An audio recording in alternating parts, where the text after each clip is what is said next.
Hello HEMA friends and welcome to this new video. So today I'm going to react to this beautiful video made by Jesse Enkamp. If you don't know him, he's a very skilled martial artist and martial arts YouTuber. I follow him since 6 or 7 years now, so I know what I'm talking about.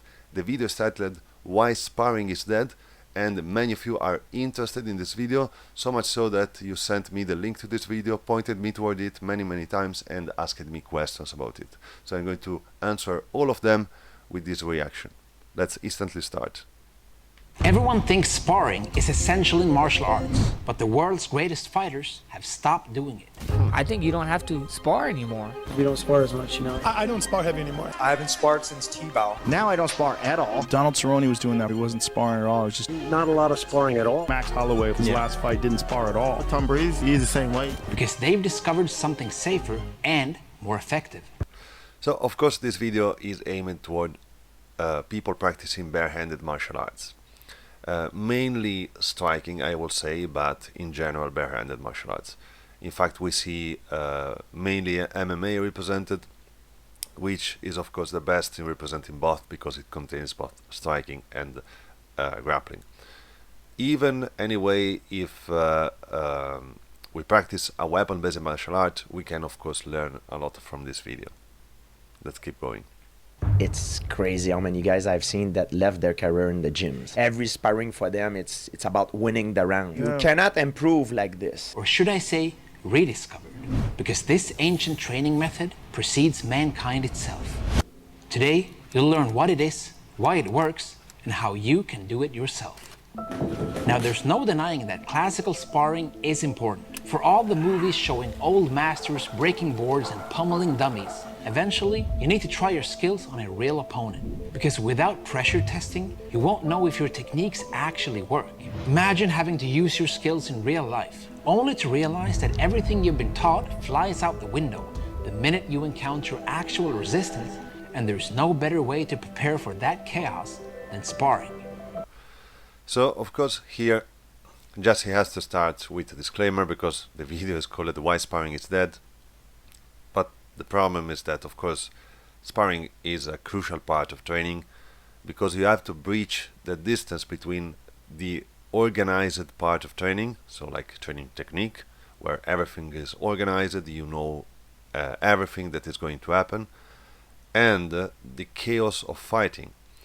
The tool that you need to breach that distance is of course sparring.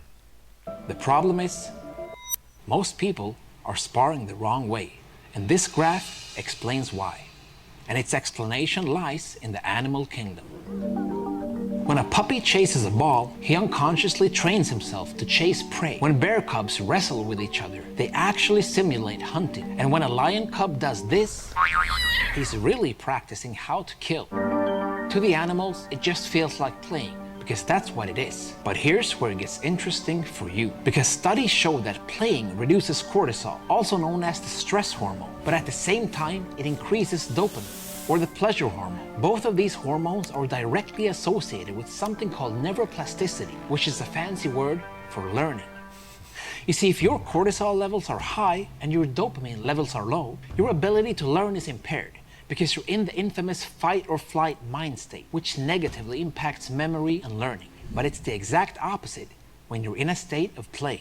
It's like Dr. Huberman from Stanford University says, how can I keep my brain young? How can I continue to learn? How can I get better in school, in sport, in life, in relationships, etc.? What you need to do is return to the same sorts of practices and tools that your nervous system naturally used and that evolved over hundreds of thousands of years to trigger this thing that we call neuroplasticity. And that is why all animals play, because it directly puts your brain in the optimal state for skill development. So as you can see, this concept, which has just been explained by the doctor, can be applied to many different situations of our life, not only sparring. It is mainly related to stress level. When you reach a certain level of stress, which is too much, basically, you stop learning. Whilst, for example, fighting, while sparring, you enter in a fight or flight situation. But this may also be a situation in which you are studying, for example, and you start reading the same page again and again, and because of a stressful environment or something else which is going wrong, you are not able to learn that page even if you ended up reading it 5 times. So this happens in many situations, and it is mainly related to like stress. And you are an animal too. When you were a kid, no one told you to climb trees. You weren't thinking about how it developed your body awareness, how it made you stronger, more coordinated. You were just playing, because that's how all humans learn about the world and themselves. Even though you've grown up, nothing's changed. In fact, a classical Dutch text entitled Homo Ludens, or the playing man, argues that play is fundamental to all thriving societies, because life itself is a game, and we're always playing, whether we like it or not. But there is a right way and a wrong way to play. Let's look at that graph again. On the x-axis, we're measuring your systemic arousal, your fight or flight. But on the y-axis, we're measuring performance. When we're not very stimulated, our performance sucks. But if we're exposed to too much pressure, our performance goes to crap again. In other words, fear and stress are terrible motivators because they kill our ability to learn and think. That's why the best fighters don't approach sparring as fighting, but as serious play. For instance, Muay Thai fighters always spar very lightly, allowing the fighters to focus on movement, timing, distance, and technique. This often resembles a dance more than a fight. So here I can relate pretty easily. By the way, I love Senchai. So I train also once or twice per week when I can in kickboxing and Muay Thai, and we spar in a very playful way in that environment. In the other environment in which I train, which of course is my main environment of training, which is HEMA, of course, I spar at a higher intensity. It doesn't mean that it is not playful, but the intensity, if compared, is slightly higher, but this is for a simple motivation, because we have safe weapon and protective gear. So that's why we can reach a slightly higher level of intensity if compared to the one in which I train while sparring in the kickboxing environment. Yet Thai boxers are considered some of the toughest fighters on the planet. And they're not alone. Listen to what MMA expert Firas Zahabi says about the Cuban boxing team. Cubans are the top boxers. They consistently win gold medals, but in practice room, they're playful. Nobody gets hurt. You ever see Cubans sparring? They're like 50 guys in a room. They're just touch sparring. There's no headgear. They have a more playful attitude. Play keeps your cortisol at bay while refining your mind, body, and technique. Plus, it saves your brain cells for when it actually matters. So this is a very important thing. So saving brain cells, I will say, it's the main goal of having a more light and playful sparring environment, especially in this kind of barehanded practices. But also in HEMA we have to pay attention to this, even if we have protective gear, as we have seen in other sports around. Protective gear doesn't mean that you are not damaging your brain.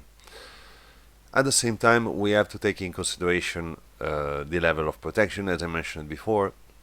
And we have also taken in consideration another thing. So they were making the example of Cuban boxers.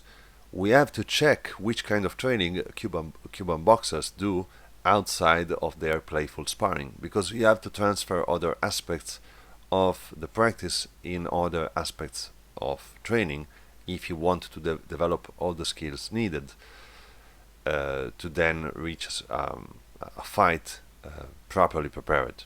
So if you spar in a playful way, you have to develop, of course, other skills in a separate environment, which of course makes a lot of sense. It's like UFC fighter Stephen Thompson told me.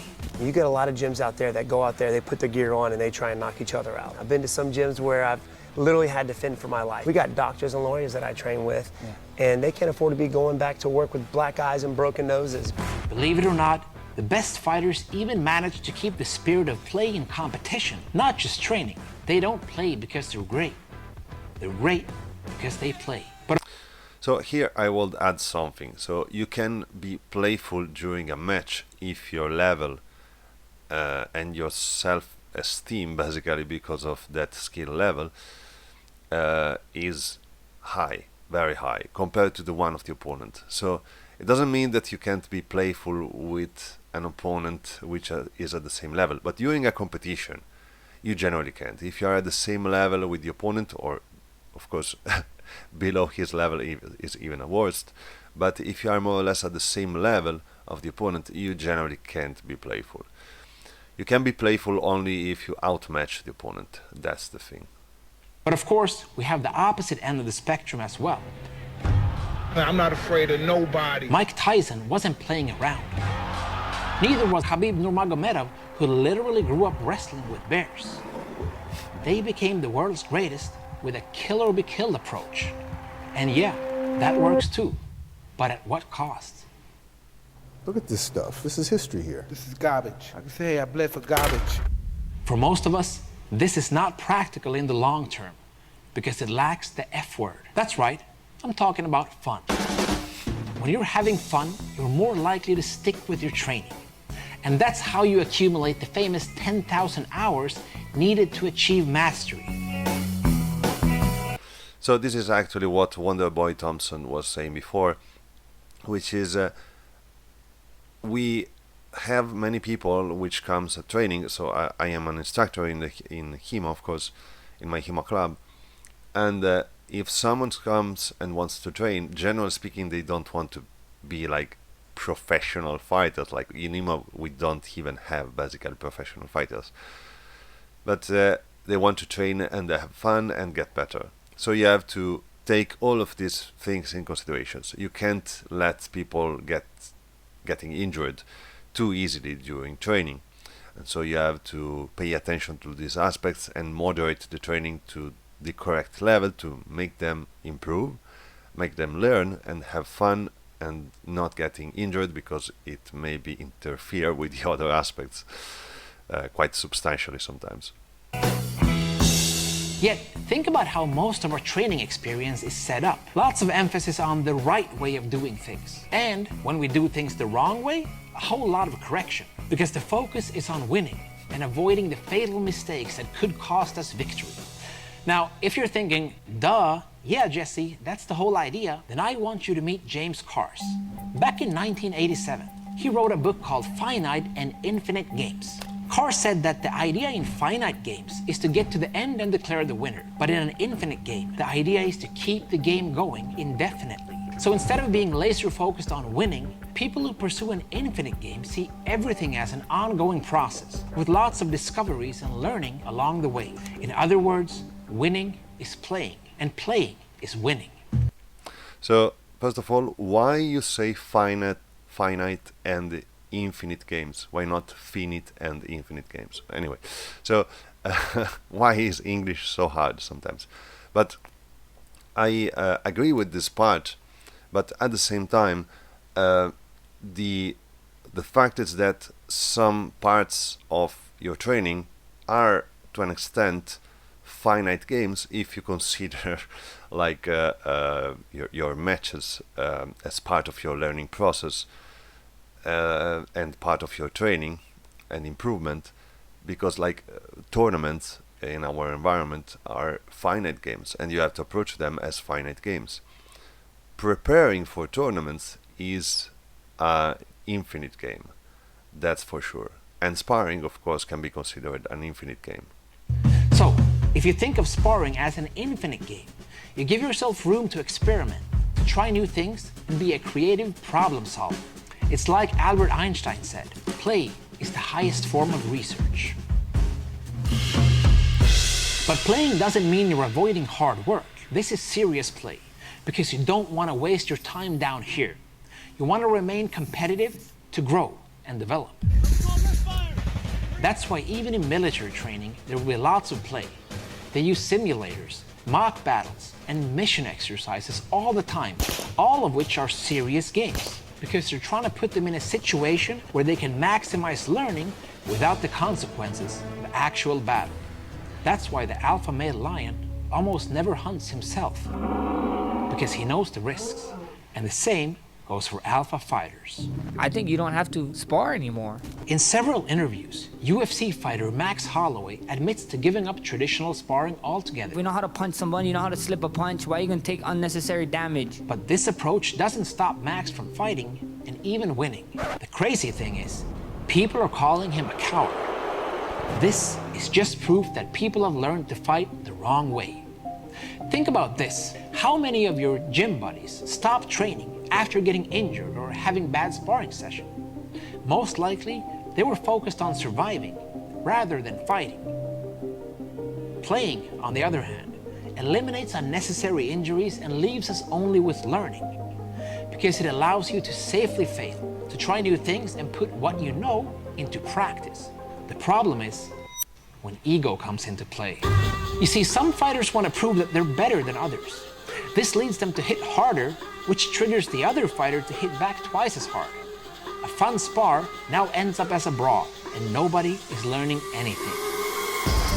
So what's the right way to do it? Well, rule number 1 is to see losing as winning, because your opponent might be better than you, or you might have a bad day, but that doesn't have to mean that you suck. Rather, it's a lesson. Ask yourself, what did this round teach me that I needed to learn? Because learning is also winning.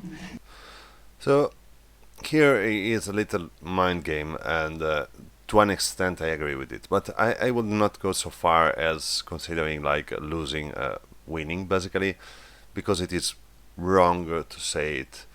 I mean, there is space to do such kind of tricky mind games, but sometimes they are detrimental. I would say that it is better to be disciplined during training and sparring and accept that you are lesser skilled than your opponent. Then at the same time you have to keep your disciplined approach to fighting and accept that you are going to most probably lose that sparring match, even if you don't win or lose a sparring match, generally speaking, but you're going to receive more hits than the one you land. That's the thing. So it is about discipline, in my understanding, not about philosophy. Secondly, you should be comfortable letting your guard down at any point. And the same goes for your opponent. You should be able to get hit without the risk of injury. Otherwise, you're sparring too hard, and you won't be able to take risks. No risk, no reward. Third, you should be able to do great rounds even with people who have less experience, or weaker, or smaller than you, rather than taking advantage of your size and abilities. Try to adapt and work on specific skills depending on who you face. This could include switching stances, changing levels, or working on weak spots. Nobody is dominating, and both are developing. So this is actually one of the most important things he mentions. Now, if you are, let's say, more skilled than your opponent, you should make your life, let's say, harder to an extent if you want to actually use that fight to improve. I mean, you can go against an opponent which is lesser skilled than you, and you can dominate all the fight. Which, I mean, yeah, it's fun, etc., but you don't learn a lot of things. You just land, like in HEMA, for example, you can land a ton of direct hits, which sometimes you can't do against a more skilled opponent. And yeah, it's fun, you are happy at the end, especially because in HEMA we have our protective equipment, and so there is not so much the safety problem to an extent. At the same time, you are not learning a lot. So if you want to actually use that sparring in a useful way, you can like limit yourself to a degree. For example, you can limit the action that you can land. This needs to be in your head. You don't have to declare it, otherwise it doesn't work. You can limit the techniques that you can land. You can focus on specific tactics that you are not able to do, generally speaking, or you can avoid that actions that you always land. For example, if you're good at feinting, for example, you say, I will just stop feinting for that match because I know that I'm able to land these actions. And so by making your life a little harder, you can use that sparring match to improve, and for the opponent will also be useful thing, because it will be able to approach an opponent which is let's say more balanced at this point. Fourth, Don't save sparring for last. Rather, try to do it at the beginning of your training session, because that's when your mind and body is sharp. And fifth, don't stick to your favorite old combinations, even if they're scoring. Instead, try to implement new techniques. Yes, you're likely to fail. That's fine, because the goal of playing is not to win, but to keep learning. And the day you stop learning is the day you stop living. So, about placing sparring at the beginning of the training session, I will say it makes sense, like people are more fresh at the beginning. At the same time, you would like people to improve from technique training at the beginning exactly because they are more fresh. So I will personally say that it makes sense to create specific sessions of training which are about sparring, so that people can approach it in a fresh way, while not pushing too much during the days. So not having too much sparring sessions, but focusing on like 3-4 sparring sessions. In HEMA is generally a good number of sessions in which you can keep, let's say, focus, but at the same time train quite a lot. And about the last point, which is to not stick to the let's say sequence of actions, your techniques that you know properly, etc. I mean, it makes sense, but it makes sense only if you are the most skilled fighter among the two. You are not always that person, so you have to consider this aspect too. So if you are lesser skilled and you are developing your actions and you are barely able to land a couple of techniques, it is far better to stick to those couple of techniques if you're fighting someone which you know is better than you. Maybe try out one thing, but not too much. Instead, if you are, as I mentioned before, more skilled than the opponent, then you can like focus on a ton of things and play and land all the actions that you want, which makes sense. But it depends from the level of the fencer, the fighter, etc. This is what the world's greatest fighters believe. What about you?